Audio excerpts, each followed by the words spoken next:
They call it a drop, celebrated in rap videos like this one.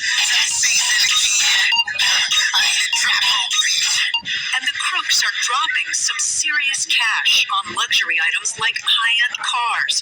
Have a look around the Tampa Police Department's impound lot. There's a Jaguar, custom paint jobs, and this Mercedes, which police say belonged to Rashia Wilson. They allege she boasted about her crimes on Facebook. I'm Rashia, the queen of IRS tax fraud, Wilson wrote last May. I'm a millionaire, for the record, so if you think indicting me will be easy, it won't. But Wilson and her boyfriend Maurice Larry are among the rare ones who were indicted. Investigators say they raked in more than $1 million, filing over 220 fraudulent tax returns. And they flaunted it. Police seized one of his most prized possessions, this custom-made Camaro, filmed by Riding Clean magazine.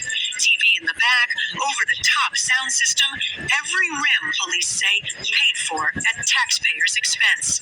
And all while Wilson was receiving public assistance. Wilson and Larry have pled not guilty. If convicted, they each could face more than a decade in prison. Do you think there was a sense among the criminals that they weren't really stealing from anyone in particular, that they're just getting free government money? Yeah, it wasn't like they came up to you, put a gun in your face, and took the money out of your pocket. It was just somebody's name, somebody's social security number, and really, what's the big deal? But they're holding up the federal government. Sure they are. Yeah, they're robbing us blind.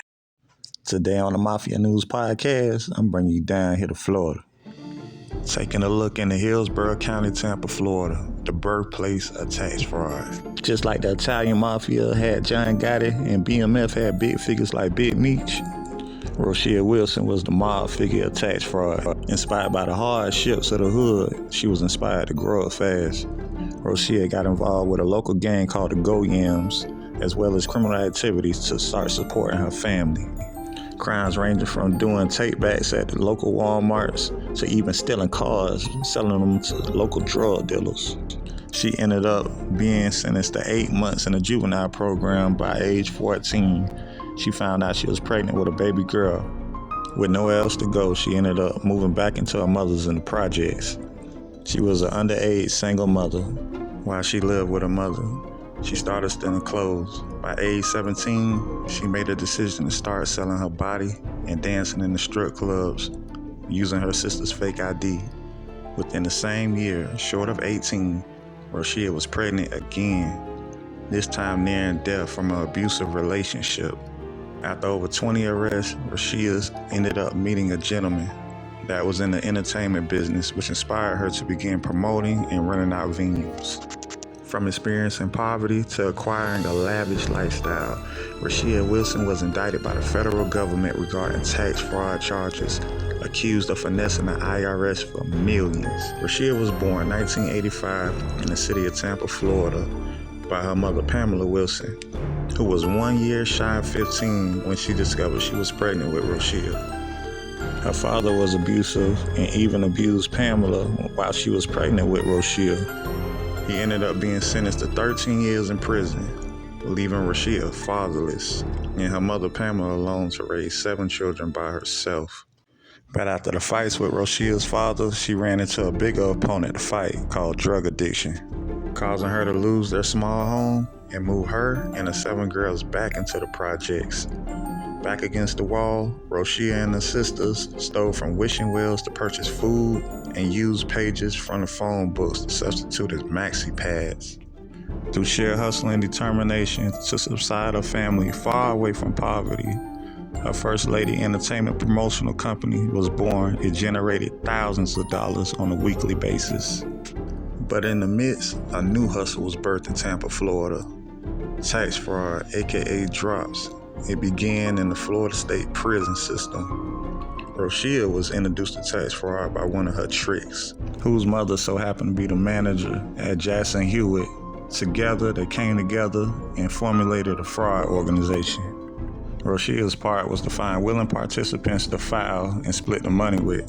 But eventually, she branched off on her own and started buying personal information to file returns under, from doctor's offices, social security offices, and postal offices.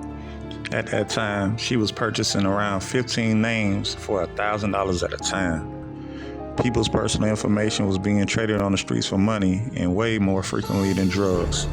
Rashia generated 1,000 to 100,000 weekly. First thing she did was acquire a liposuction, a tummy tuck, and also made a huge purchase of a 5-bedroom luxury home in Wild Mama, Florida. She bought her entire family cars and booked artists such as Gucci Mane, Yo Gotti, Plies for around $70,000 at the time for a promotional company, First Lady Entertainment. Rashia, aka First Lady, became a hood celebrity overnight. In American Gangster, it was a saying, quitting while you're ahead is not the same thing as quitting.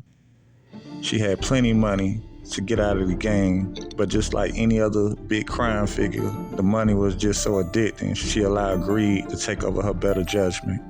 By 2012, she was earning upwards of $100K weekly, laundering the funds through a promotional business, earning $100,000 more.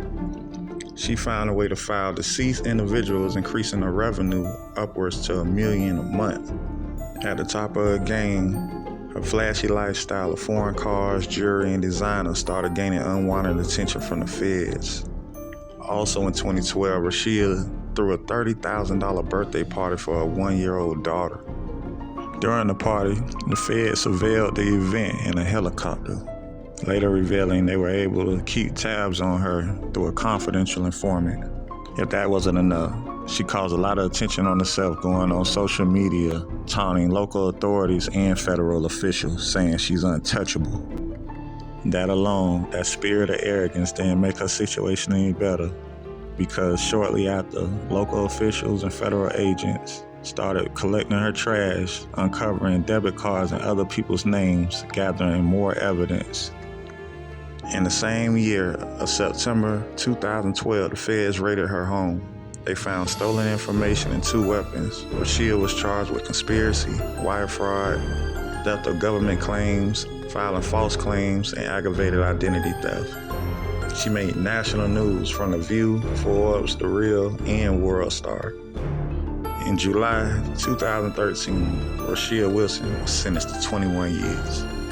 She left behind 3 kids and a baby, which will be older than 21 years old when she gets released in 2031. Like and subscribe. You've seen another episode of Mafia News Podcast.